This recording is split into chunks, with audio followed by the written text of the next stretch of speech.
Buenas noches. Gracias por estar esta noche en el lanzamiento de Fuga de Ideas de Carlos Velázquez.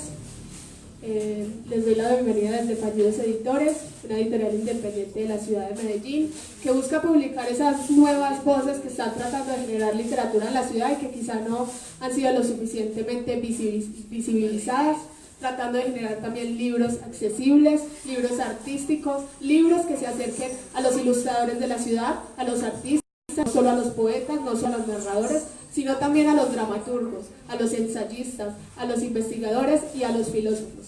Entonces les doy la bienvenida al profesor Luis Fernando Macías y al escritor Carlos Velázquez, que este es su segundo libro publicado con Fallidos Editores. El primero es Amelia de otros cuentos, de pronto ya todos lo conocen. Entonces vamos a comenzar esta noche. Bueno, yo voy a empezar con una pregunta. Cuando leí tu libro, es muy evidente, digamos, una percepción desde la medicina, pero yo quisiera que me hablaras de tu concepción del delirio, porque uno parte incluso del mismo título del libro, que es Fuga de Ideas, que en el prólogo precisamente hablan de esa condición cerebral o neurológica, pero también en los cuentos hay un juego con el delirio de los personajes, que incluso sienten que se están enloqueciendo. Entonces quiero que me hables de ese tratamiento desde el delirio en tu nuevo libro, Fuga de Ideas. Bueno, sí, en primer lugar, muchas gracias por estar aquí todos, amigos y compañeros. Para mí es muy grato ver aquí tanta cara conocida. Gracias al profesor Luis Fernando, a Diana y a Fallidos Editores, a los compañeros del taller, a la familia, a los amigos, porque este libro no se hubiera podido hacer sin todos ustedes. Eso no quiere decir que ustedes sean los locos. Fuga de Ideas surge de una serie de cuentos extraños, unos cuentos donde puede pasar cualquier cosa. Nosotros de niños aprendemos a imaginar y aprendemos a ver cosas extrañas. O sea, nos parece extraño un avión cuando estamos de niños y salimos a ver el avión. Nos parece extraño un caballo y salimos a ver el caballo. Pero a medida que vamos creciendo, perdemos esa capacidad de fantasear y de maravillarnos y de tener el asombro frente a las cosas. Fuga de Ideas es precisamente eso, una serie de cuentos, de narraciones donde las cosas, cualquier cosa puede pasar. Precisamente el nombre, inicialmente este libro se iba a llamar Secuestro, a raíz de un cuento que es donde un personaje de ficción es raptado, y decidimos más bien llamarlo Fuga de Ideas porque esto es una serie de cuentos donde se ve la fuga de ideas. Fuga de ideas, para los que no están en el área médica, es una serie de ideas conectadas o más bien desconectadas que se dan una tras otra, en la cual no hay correlación entre una idea y otra idea, y se ve con frecuencia en los pacientes esquizofrénicos, en los pacientes con psicosis maníaca, y es que esas personas tienen la capacidad de relacionar todo con todo. Entonces ven este micrófono acá y piensan que el micrófono está hablando con los libros de acá, y que la luz es la que está dándole energía al micrófono, y que ustedes están conectados dándole energía por medio del cerebro, y eso es una fuga de ideas. Estos cuentos que les presento es precisamente eso. Cuando los lean van a ver historias muy extrañas que los van a poner a ustedes a pensar. La idea es que ustedes se asombren con eso.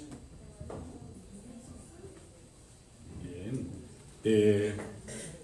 Bueno, esta es la segunda vez que presento un libro de Carlos. La vez pasada fue el de Amelia y otros cuentos que presentamos con Fallidos Editores en la Biblioteca Pública Piloto. Muchos de ustedes estaban allá con nosotros. La labor mía acá, o la presencia mía acá como profesor del taller de literatura, donde se han originado la mayoría de estos, creo que todos estos cuentos nacieron en el taller, básicamente se reduce a decir ahora, cuando todavía nadie más lo sabe, cuál es la dimensión de Carlos como escritor. Normalmente uno piensa en un escritor porque lo conoce, porque leyó en la prensa, porque se lo recomendaron, porque ha venido en un proceso de conocimiento generalizado de su nombre. Es decir, uno llega a los escritores cuando ya sabe mucho sobre ellos y toda esa información quiere corroborarla en los textos. Cuando un escritor está publicando sus primeros trabajos, sus primeros libros, nadie sabe cuál es la dimensión de ese escritor. No es fácil saberlo. Es una tarea, incluso uno vislumbra en ciertos alumnos del taller cierta dimensión y no está seguro, titubea, da rodeos en torno a eso. Como este es el segundo libro, yo creo que ya es oportuno hablar de la verdadera dimensión, no de lo que ya es como escritor, sino de un escritor que empieza a revelarse en estos libros, pero que después de muchos años va a ser, digamos, una realidad en la literatura, porque tiene sus particularidades, su propia forma de ser, su manera de inventar y su lenguaje propio para escribir las ficciones, porque básicamente, aunque él también incursiona en los ensayos por supuesto que es muy difícil dejar quieto a Carlos. El hombre se mueve, inventa, ya se lo sabe todo, y cuando algo no se lo sabe, a los 5 minutos ya es experto. Es una cosa impresionante. Entonces, la única manera de tenerlo quieto es teniéndolo, investigando cosas e inventando cosas. Carlos Alberto Velázquez es un gran escritor. De los escritores de literatura fantástica de Colombia, en algún momento va a ocupar los primeros renglones, con toda seguridad. Ya estos cuentos ya muestran esa dimensión de escritor. Inteligentes, audaces, imaginativos, locos. Él está más loco que todos los personajes. No vayan ustedes a pensar que no vayan a pensar que hay cierta este libro tiene 2 prólogos, lo cual les muestra de esa locura.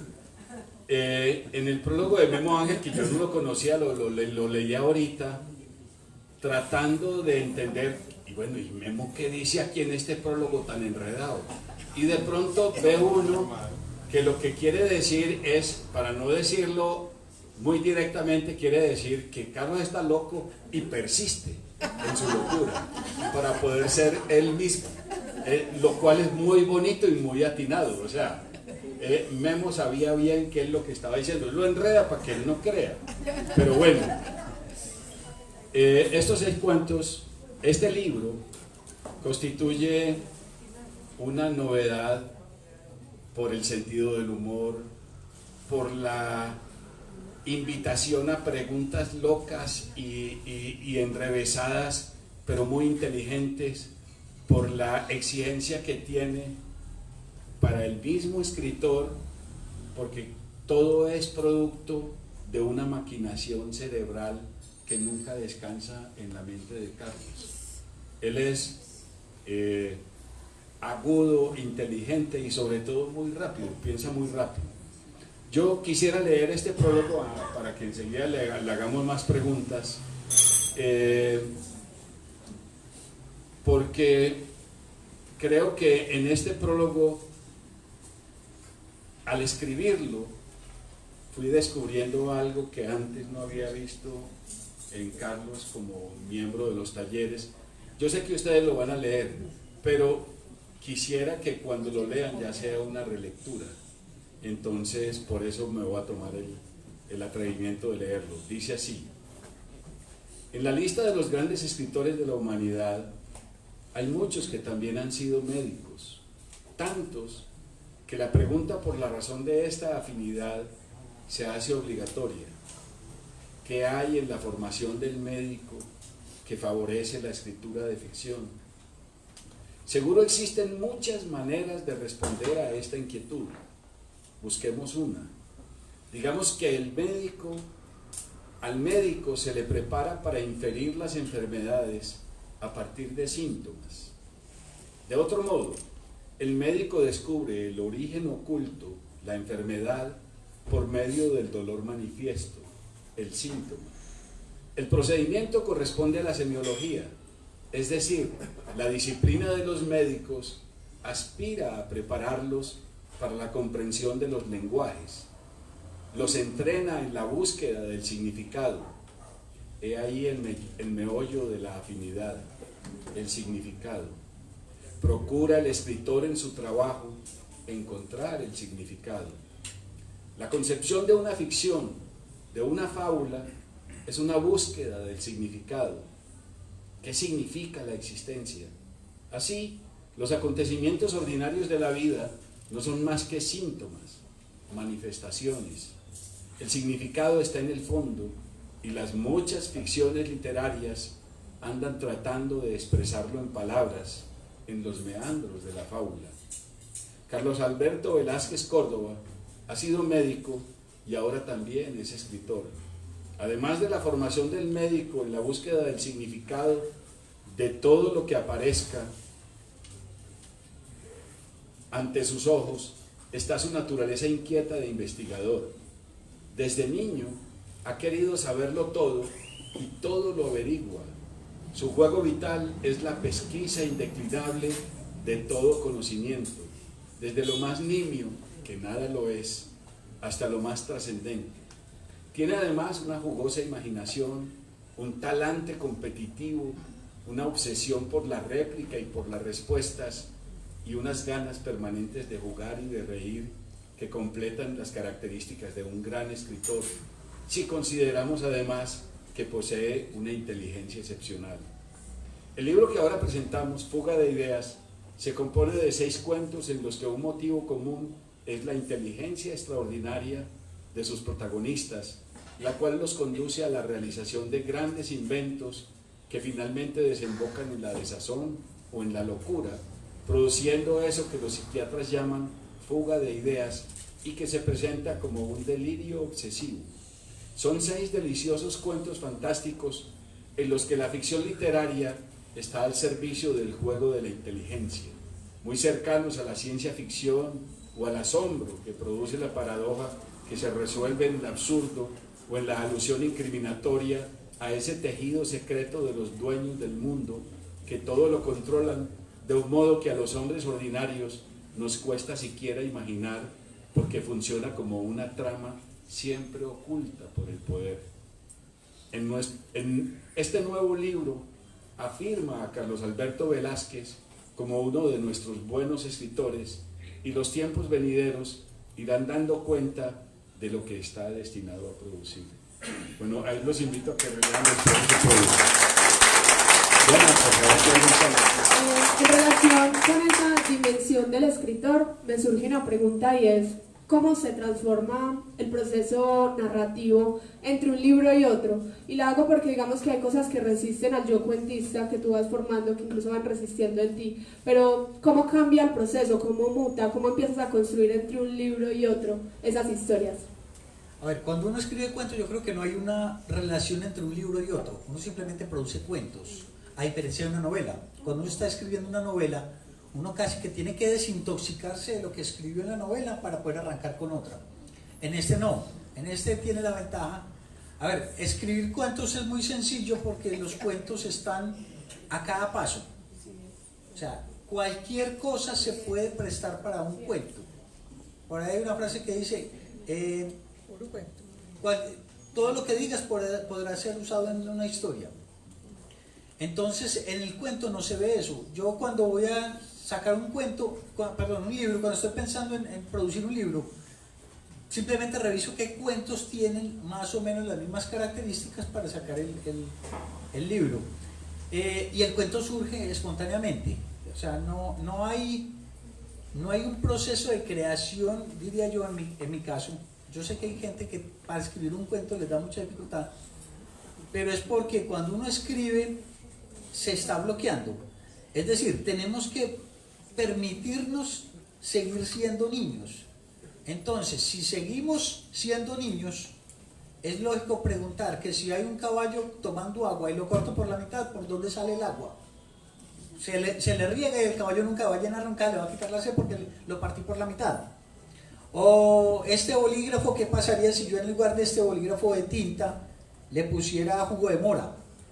Y entonces, ¿qué pasaría si de pronto yo quisiera probar el sabor de la tinta? O sea, el cuento se puede dar en cualquier momento. ¿Qué pasaría si esta mesa en este momento dijera, estoy muy cansada y saliera acá por aquí caminando diciendo permiso, permiso con sus 4 patas? Eso permite que uno pueda escribir de cualquier cosa. Entonces no hay mucha dificultad en pasar de un libro a otro. Lo que uno tiene que tener es los ojos abiertos y la mente abierta para que cada situación se preste para una historia nueva. Es seguir maravillándonos con el mundo, seguir asombrándonos con lo que existe. Contanos un poquito sobre la relación de la ciudad, por lo menos en uno de tus cuentos, que es uno de los casos más particulares que tiene que ver con una casa cultural del centro de Medellín, y que uno lo lee y uno dice, ¿cuál es el límite entre la realidad y la ficción ahí? Y cómo se construye ese caso tan particular de la aspiradora de sonidos. Bueno, cuando lean el cuento de la aspiradora de sonidos, ya algunos que lo conocen porque lo leí en el taller, trata de un hombre en la casa Barrientos, que todos la conocen al lado de la clínica Soma, en los años ya. Sí, no voy a contarles nada del cuento, pero es una historia que ocurre con un personaje en la casa Barrientos, que es un inventor con la idea de que se puede inventar una aspiradora de sonidos. Hasta ahí les cuento la historia. La historia de la casa Barrientos es real. O sea, vivimos en una ciudad que tiene mucha historia. Yo tengo una ventaja. Me crié con una familia anciana. Y les ofrezco disculpas a los familiares de acá. Pero mi abuelo era del siglo antepasado. Entonces, mientras que todos mis amiguitos iban a la calle tal, en mi familia todavía se usaban los nombres antiguos de las calles. Y mi familia dice, no, es que eso quedaba por la casa de los fulanitos. Y uno, la casa de los fulanitos. Y es porque vivieron en el Medellín de 1920, 1910, 1930. Y yo me crié en el centro de Medellín con esas historias. Yo no sé si ustedes saben, por ejemplo, que la avenida La Playa, el lado de la Soma, es la calle 51 y al frente es la calle 52. Y casi nadie sabe eso. Yo cuando fui mensajero yo decía, pero eso tan raro, ¿cómo así que me pasé una cuadra? No, es que por ahí pasaba la quebrada Santa Elena. Entonces eran 2 calles completamente aisladas. Y eso yo lo viví. O sea, para mi familia eso era muy normal, que eran 2 calles apartes. Para mí no. Entonces me crié con ese Medellín de la antigüedad, ese Medellín donde todavía había palacios arzobispales, donde todavía había un montón de estatuas de no sé quién, la fuente luminosa de no sé dónde. Yo decía, pero si yo no la veo y esto lo están contando, entonces es volver a recuperar esa historia de Medellín. Entonces, muchos de mis cuentos, en este son un poquito, y en este solamente tengo 1 o 2 cuentos que hablan de ese Medellín, pero muchas de mis historias narran el Medellín de los años 20, de los años 30, y todos los misterios que tenemos en Medellín. Ustedes no se imaginan la cantidad de mitos que tenemos, por ejemplo, entre un famoso túnel que hay entre la iglesia de San Antonio y la iglesia del Parque Berrío. Hay supuestamente hay un túnel que los comunica y eso casi nadie lo conoce. En la plazuela de Sea hubo un cementerio indígena, muy poquitas personas lo conocen. Entonces yo trato de explorar esas historias. Venga, conozcamos el Medellín que no nos tocó y aprendamos que tenemos una, así como nos maravillamos con los bolígrafos que tienen sangre con sabor, pues maravillemos también con el Medellín extraño. Cuando uno pasa por la calle 33, por la avenida 33, y pasa el puente, llegó a la avenida 37. ¿Y eso por qué? Y hay un puente aquí donde mataron gente hasta principios del siglo XX, donde se fusilaba gente. Y es volver a recuperar esas historias. Bueno, una cosita para Diana y Carlos. No se preocupen porque haya que ocultar la historia de los cuentos. Un buen cuento, aunque uno conozca la fábula, leerlo es una experiencia rica, luego no hay problema. Estos son buenos cuentos, así que se puede conocer la fábula sin problema. A propósito de eso, mueren al final. A propósito de eso, estoy viendo por allá a nuestra querida Ángela y justo sonó la cosa ahí. Hay un cuento que se llama Secuestro en este libro y que tiene relación con Ángela. Yo quiero, Carlos, que nos contes cómo nació el cuento, en qué relación de juego andaban ustedes cuando ese cuento nació y qué tiene que ver con la obra de Ángela. Bueno, estamos aquí en presencia de otra compañera. Aquí hay varios escritores. La doctora Ángela Ramírez es médica y escritora y hace poco lanzó una novela que se llama Isolda. Isolda es de una niña, tampoco les voy a contar la historia, que de un momento a otro despierta sin recordar quién es y sabe que pasó un asesinato en su casa y no sabe todavía qué pasó con ese asesinato. Y varias veces en el taller nos contaba capítulos de esa historia y a veces las interrumpía. Y una vez empezamos con el cuento de que alguien le había secuestrado el personaje de la cabeza. Y uno de los cuentos, que se llama Secuestro, consiste en eso. Una escritora que se sienta a escribir el capítulo del libro y cuando va a escribir la palabra Isolda, se le olvida el nombre de la protagonista. Y cuando va a escribirlo, no sabe cómo se escribe, pero no es capaz de escribirlo. Intenta con un bolígrafo escribirlo y el bolígrafo no le responde. Me estoy quedando loca, o tengo algún problema mental, algún problema cerebral que me impide escribir ese nombre, hasta que un día descubre, después de mucho ensayar, que en el computador le aparece un letrero donde dice: secuestramos tu personaje. Y si quieres recuperarlo, tendrás que hacer lo que te digamos. Es muy extraño porque cuando presenté ese cuento en el taller, ella presentó otro que se llamó Vampiro de Letras y contaba la historia de un personaje que llegaba a un taller y robaba las ideas de las demás personas. Entonces fue un ejercicio muy bonito, muy agradable, de cómo yo introducía un cuento, ella me respondía con otra historia diferente y así empezamos a jugar. Y eso es una de las formas de crear literatura, es juegue, permítase jugar. La mayoría de la gente se bloquea cuando tienen que escribir algo y es precisamente porque se pone límites y se pone paredes. No, todo lo contrario, derrumbemos paredes, volvamos a ser niños y volvamos a inventar lo que queramos inventar. Recuerden cuando eran niños que una caja de cartón podía ser una nave espacial, podía ser un barco. Sigamos conservando eso. Esa es la invitación con estos cuentos. Bueno, hay otro cuento. Cuando uno llega al cuento, se encuentra la imagen de un loco en el manicomio que está... La imagen es muy es dolorosa, patética, pero al mismo tiempo es muy hermosa, porque es muy clara la imagen.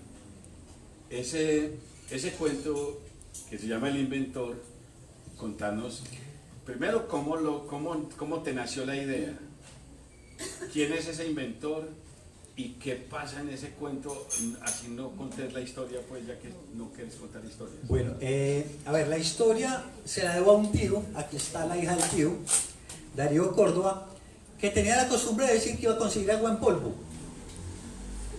Y un día se me ocurrió la idea, bueno, ¿qué pasará si alguien de verdad es capaz de inventar el agua en polvo? Señores, les cuento, es muy útil. Si ustedes tienen una botella de agua en polvo y van de viaje, la echan en la maleta, si se le cae la maleta, no se preocupen, que si se riega no pasa nada porque no les moja la ropa, es agua en polvo. Si se les cae que sobre el computador, simplemente tienen que soplar un poquito para quitar el polvo y listo. Si quieren fabricar un jugo con agua en polvo, lo único que necesitan son 3 cucharadas de agua en polvo, echan la fruta en la licuadora y lo ponen a disolver y ya tienen el jugo. Y esta es la historia del... ¿Ah? ¿Cómo le va a salir el jugo? Sale en polvo. Entonces, es permitirnos jugar con esas ideas. Esto se lo debo a Darío Córdoba, un tío mío, que se mantenía diciendo que iba a conseguir agua en polvo. Y ya tenemos un inventor de agua en polvo y eso se mete en problemas el pobre inventor hasta el punto de terminar en un manicomio. Vale la pena leerlo.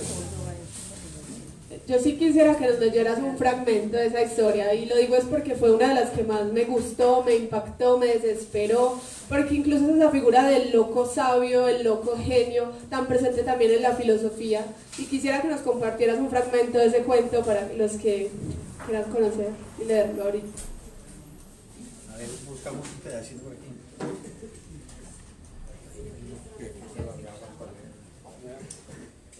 Miré al paciente, un hombre de unos 60 o 70 años, canoso, piel arrugada, despeinado al estilo de Einstein, menudo y casi desnutrido, vestido con una pijama a rayas y unas pantuflas. Parecía empeñado en pasar todo el agua de un balde a otro a fuerza de mojar un trapo y volverlo a escurrir. Su acompañante no tendría más de 40 años, muy elegante, bien peinado con un corte de pelo clásico. Traje impecable, zapatos bien ilustrados, un anillo de oro en su mano derecha que parecía una insignia de alguna universidad. Perdone mi falta de modales, dijo el acompañante loco. Me llamo Claudio. Él es Antonio, dijo señalando al paciente. Antonio es mi amigo. Éramos socios antes de que él enloqueciera. Él no tiene familia y solo me tiene a mí. ¿Y qué es lo que hace con esa agua? Eso. El agua es su vida y también fue su perdición. No comprendo. Verá, dijo Claudio. Ahí donde lo ve, ese hombre hizo el invento más grande de la humanidad. Quizá fue porque lo miré con escepticismo.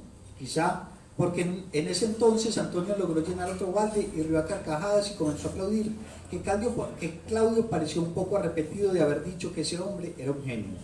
Sin embargo, ya había picado mi curiosidad. Mis años de entrenamiento para leer gestos de las personas me hizo saber que Claudio estaba ansioso de contar la historia de Antonio.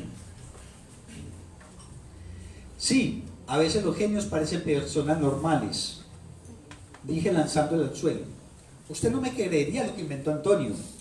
Y mirando a todos lados para cerciorarse de que nadie más lo escuchaba, Claudio se acercó un poco más y me dijo con voz muy queda: ese hombre que usted ve ahí inventó el agua en polvo. ¿El agua en polvo? Me reprendió Claudio tratando de que nadie lo escuchara. ¿Cómo así que el agua en polvo? Repliqué también susurrando. ¿Me está usted tomando el pelo? No, ¿cómo se le ocurre? Perdone usted si lo he ofendido. En ningún momento quise molestarlo. ¿Ves que el agua en polvo no existe? Eso es lo que la gente cree.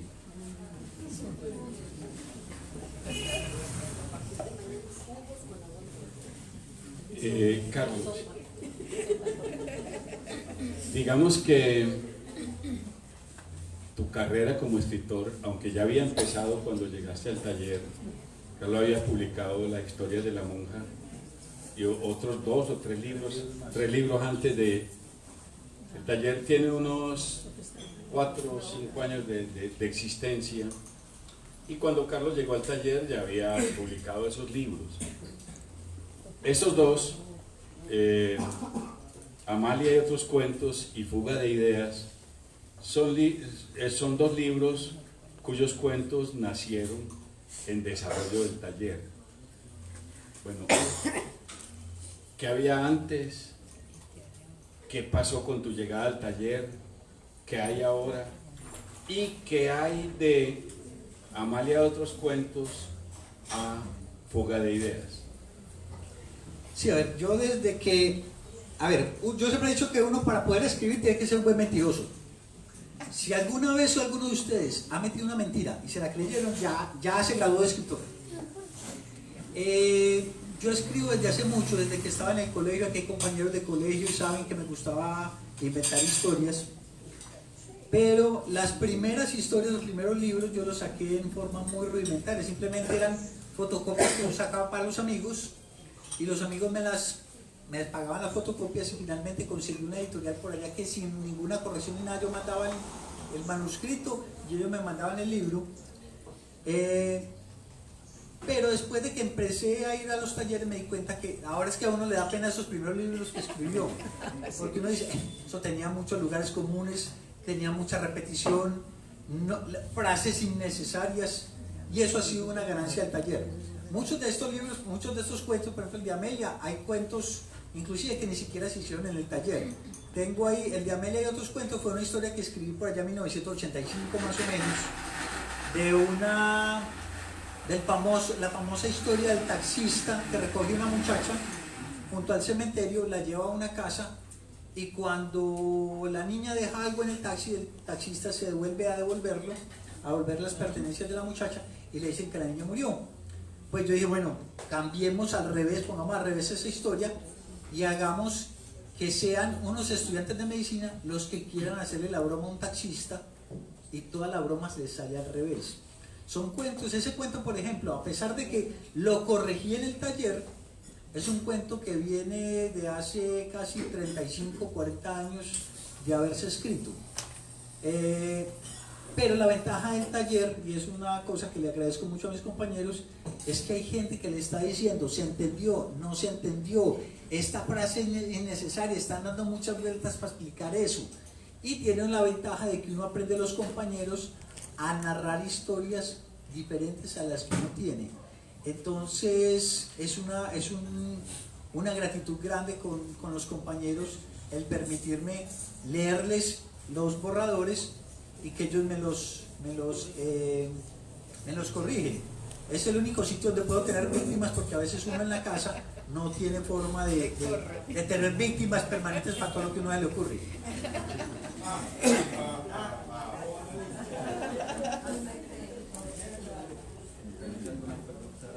No has contestado qué hay de un libro. No podría decirlo, porque si bien en el primero fue una serie de cuentos no tan relacionados, en este segundo intenté tener una serie de cuentos que fueran relacionados, pero muchos inclusive fueron escritos, muchos de estos cuentos que salieron en este segundo libro, muchos fueron planeados y escritos inclusive antes de algunos otros de Amelia. Entonces no hay una relación. Básicamente lo que se hizo fue una clasificación de historias que habían sido escritas hacía mucho tiempo, con una ventaja, y no quiero dejar pasar esto, que este libro, la carátula la diseñó la hija mía. Entonces quería también darle públicamente las gracias.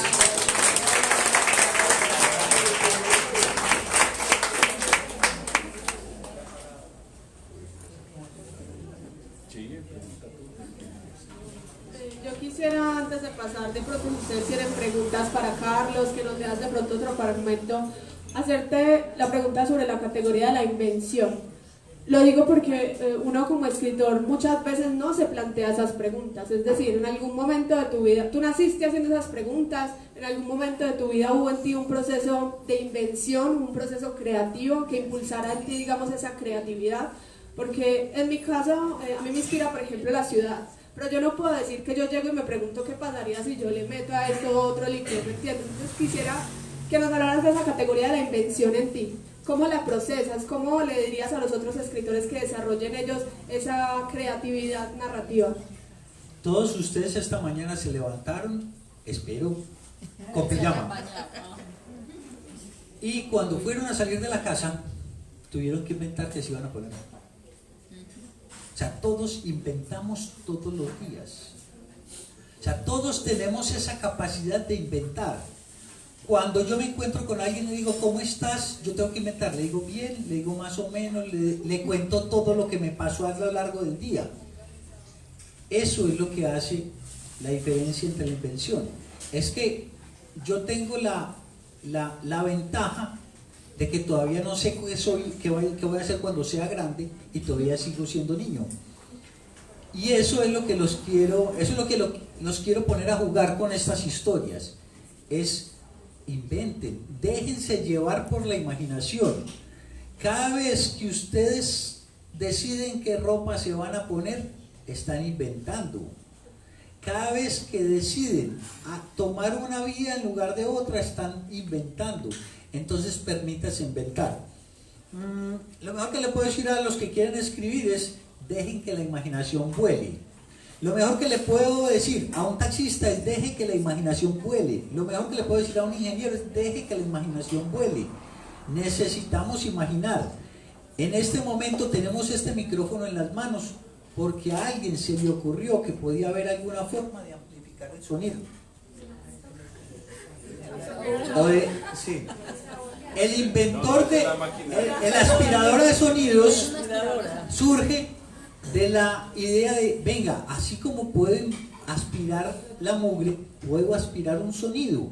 Y es posible desde el punto de vista físico. Si yo tengo una onda, y eso nos lo enseñaban en el colegio, y pongo una onda a la misma velocidad de onda en un sentido contrario, puedo anular esa onda o la puedo amplificar si la pongo en el mismo sentido. Entonces, si yo pongo una onda de sonido haciendo esto y ponga otra en el sentido contrario, podría, en teoría, abolir el sonido. Y eso todos nos lo enseñaron en el colegio, en quinto o sexto bachillerato. Y yo sé que todos ustedes se saben la fórmula matemática, entonces me da pena volverse a repetir. Pero, venga, ¿qué pasaría si tenemos agua en polvo? ¿Qué pasaría si yo, en mi cabeza, ahora que tenemos la posibilidad de ver en nuestras casas películas, y unas es con acento mexicano, otras con acento español y otras con acento argentino, che, ¿qué pasaría si un día yo empezara a pensar con acento argentino? Y yo hablando paisa con un acento argentino. Es aprender. Bueno, ¿qué pasaría si yo al abotonarme la camisa, el botón me mordiera el dedo? O sea, desen la posibilidad de inventar el mundo, de jugar con el mundo. Es la cosa, o sea, eso nadie nos lo va a poder quitar. Mentiras, no lo quitaron porque nos hicieron creer que crecer era dejar de imaginar. Entonces volvamos a eso. Bueno, voy a hacer una última pregunta para que ustedes hagan preguntas. Se refiere al cuento de la memoria, pero quiero relacionarlo con, digamos, que las preocupaciones tuyas, que son comunes en todos los cuentos y en las novelas que vendrán ya muy pronto. El tiempo hacia atrás, la máquina del tiempo, son preocupaciones comunes a la literatura fantástica, pero que siempre tienen nuevas formas de interpretarse. La memoria, así como las palabras, son otras dos de las preocupaciones. Hay un cuento que es un juego con la memoria, que es de los cuentos divertidos, es que es muy divertidos del libro. Contanos de ese cuento, qué pasa con la memoria y cuál es el juego que hay ahí propuesto. Bueno, ese cuento fue un día, recuerdo exactamente la vez que se me ocurrió, estaba con mi compañera Ángela Ramírez esperando, habíamos quedado que encontrarnos Ángela con el profesor en Unicentro, y se me vino un señor que yo decía: yo lo conozco, ¿dónde lo conozco? Y pensé que el señor me iba a saludar y yo, bueno, me va a tocar a ver dónde lo conozco. El señor se siguió, me miró y como que no me reconoció. El señor, ya en alguna parte lo conozco. Al rato pasó una señora de esas que tiene el pelo así como inflado, de esas pelimoradas, con un perrito todo pinchadito, y de esas que a uno le parece que el pelo parece una de esas cosas de algodón, y que se le ve el cabello, cuero cabelludo a través del pelo. Ay, no. Yo decía: esa señora yo la conozco en alguna parte la conozco. Y al rato pasó otra muchacha y yo: esta también la conozco, ¿dónde la conozco? Hoy todo mundo que vino aquí a Unicentro lo conozco. Pero eso pasa. Ya, eso pasa. Y a todos nos ha pasado. Sí, señor. Entonces se me ocurrió con Soraya. Y entonces, Y ahora me pasó con Luis Fernando. entonces, y pasó con Luis Fernando, pasa con mucha gente, y a todos nos ha pasado. Bueno, ¿y qué pasa si de pronto es que a lo mejor yo no los conozco y estoy como una especie de antena recordando lo que la persona recuerda? Entonces este cuento que se llama Paramnesia es de un hombre que entra a un centro comercial, le dan una galleta que le dicen que es muy buena para la memoria, y cuando entra empieza a recordar, este señor se fracturó, pero yo porque me acuerdo que el señor se fracturó el pie, ve, y esta señora yo donde la conozco, yo me acuerdo que hay algo con ella, y se siente una pareja al lado, le piden la hora, señora, yo los conozco, yo a ustedes los conozco, sí, ¿en dónde? Yo fui, yo no sé, yo me acuerdo que estuve en su matrimonio. Ay, usted estuvo en nuestro matrimonio hace 20 años. Sí, estuve en su matrimonio. Ay, es que me acuerdo, es más, me acuerdo que estábamos bailando haciendo el trencito y la señora se tropezó con el vestido, nos caímos, tomamos un jarrón. Ay, sí, ese jarrón nos tocó pagar. Oiga, señor, ¿y usted hace cuánto se vino para Medellín? Yo siempre he trabajado en Medellín. Pero vengan, entonces usted, ¿por qué estuvo en nuestro matrimonio si nosotros nos casamos en Bucaramanga? No, yo nunca he estado en Bucaramanga. Y empieza a darse cuenta que está captando la memoria de todo el mundo y que todo lo que le ocurre alrededor, lo que él cree que recuerda a las otras personas, él no lo vivió, pero está recordando lo que las otras personas recuerdan. A todos nos ha pasado eso, la sensación de haber conocido a alguien, de tener algo en común con una persona, y uno no es capaz de recordarlo, posiblemente lo recuerda después, pero esas personas que ustedes no recuerdan dónde fue que las vieron, ¿no será que ustedes captaron alguna parte de la memoria de esas personas? Ese es el juego, eso es a lo que los quiero invitar. Recordando los recuerdos de otros. Bueno, las preguntas ahora sí del público para que redondeemos la cosa y ya demos por terminada la presentación del libro. ¿Quién iba a preguntar? Ánimo, voy a pasar este micrófono para que pregunten. Ánimo, Marta. Bienvenida, Marta, qué alegría verte. Carlos, el papel de un taller de literatura en la cerrazón de la fantasía, ¿cuál es? A ver, eso es muy importante dependiendo mucho del profesor. A ver, he escuchado a varios compañeros, yo solamente he estado en uno o dos talleres, uno que hizo el profesor Memo Ángel hace como de 6 meses no más, y otro con el profesor Macías, con el cual tengo el honor de acompañarlo hace 4 años más o menos, y tengo la fortuna de haber llegado con profesores que estimulan la creación, pero también conozco compañeros que han tenido malas experiencias en los talleres.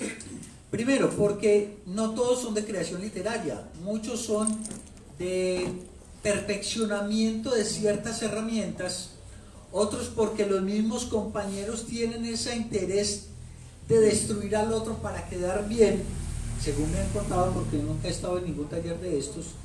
Pero entonces yo creo que depende mucho de el taller, cómo se va desarrollando. Yo tengo la fortuna de estar en este taller de Comedal, con la cooperativa Comedal, a la cual le agradecemos también darnos el espacio. Y este taller nos ha permitido, porque somos un grupo de amigos y compañeros, como dijo hace poquito una compañera, nosotros llegamos, nos sentamos, leemos, comemos, nos reímos y luego nos vamos. Tenemos la ventaja de que tenemos la libertad de crear, la libertad de inventar. No hay nadie diciendo, eso no se escribe así, eso no se dice así, la literatura moderna no se hace así, porque si así fuera, posiblemente mis cuentos nunca hubieran salido a la luz con la ayuda de un taller, posiblemente hubieran tenido que buscar otras alternativas. Es muy importante, los que quieren escribir, que busquen el taller donde se puedan acomodar, donde se sientan a gusto. ¿Soraya iba a hablar o no? No. Ah, pensé. ¿Alguna otra pregunta? Bueno, aprovechando aquí la presencia de la hija del autor, que nos explicara qué significa en la portada. La cabeza de Carlos. Pase al estrado, niño. Yo pensó que se iba a librar de eso.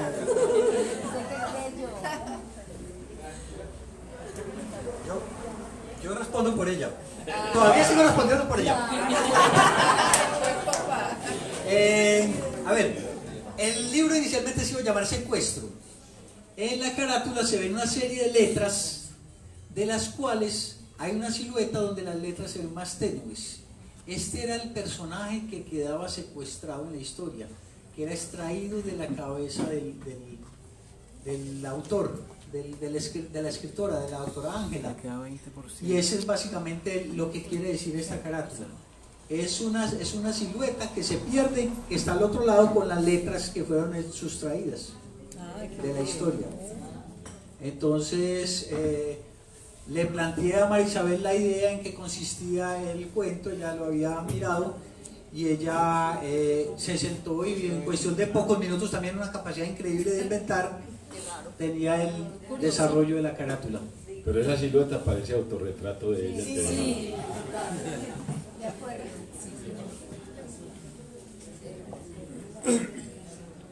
Como médico, ¿tienes cuentos que te han inspirado los pacientes, situaciones que ha tocado? Por donde lo encuentres. Muchas. Tenemos, o sea, casi que mis primeros 3 libros eran de anécdotas. Muchos eran por pacientes, o sea, tengo unas historias, tengo un listado de más o menos unas 200, en este momento alrededor de 300 historias que faltan por contar. Ay, esas son las buenas. De historias de médicos y pacientes, cosas tan sencillas. Hay un cuento muy sencillo que me ocurrió. Señora, diga 33, 33, diga 33, 33, diga 33, 33, diga 33, 33, siga 34, 35, 36, 37. Por allá cuando iba como 70 pude calmar mi risa y decirle que podía parar. Y así hay un montón de historias. A todos nosotros nos han pasado las historias más extrañas. El paciente que está haciendo la prueba de esfuerzo, aquí con los compañeros, esa fue una historia que nos contó el doctor Carlos Tenorio. El paciente haciendo prueba de esfuerzo, un campesino.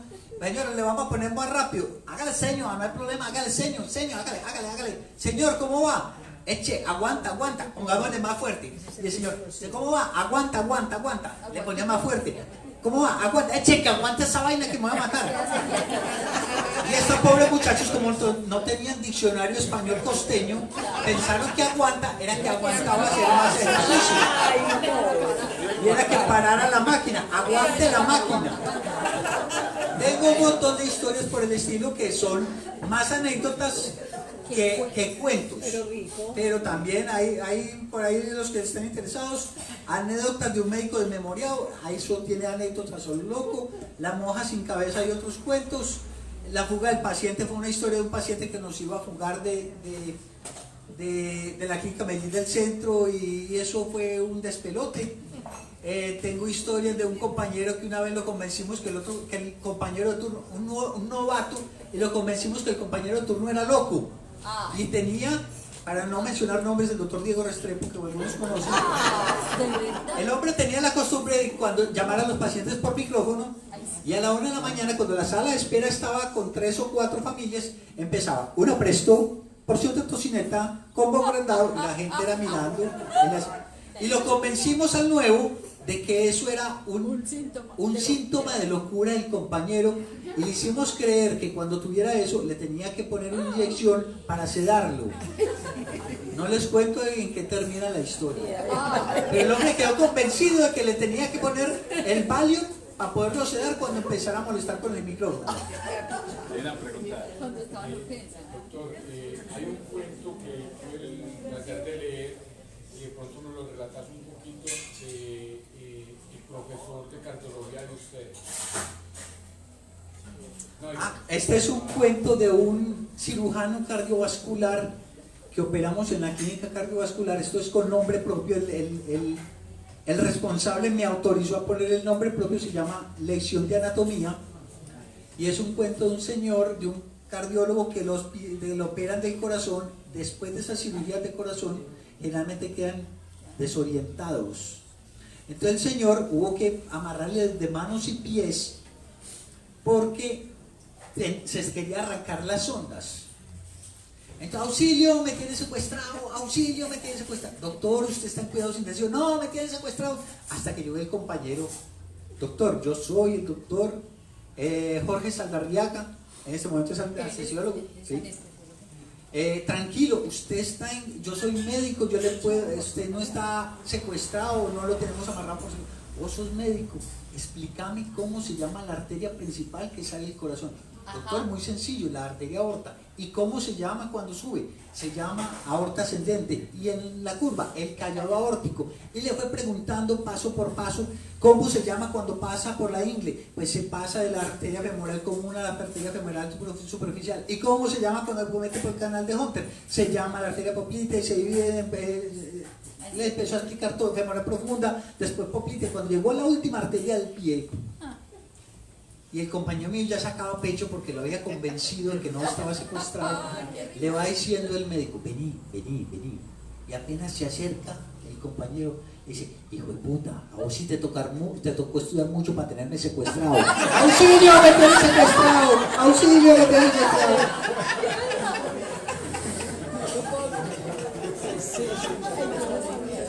Eso está en el libro, si no estoy mal, La fuga del paciente. Bueno, yo creo que ya estamos bien. Ya los invitamos a que adquieran el libro, lo lean y lo disfruten así como nosotros lo hemos disfrutado. Muchas gracias por venir esta noche. Los invito a que estén pendientes de los eventos de Fallidos Editores, que compartan con nosotros, que dialoguemos, que asistan a los eventos y que también conozcan a los escritores de esta ciudad. Buenas noches. Muchas gracias.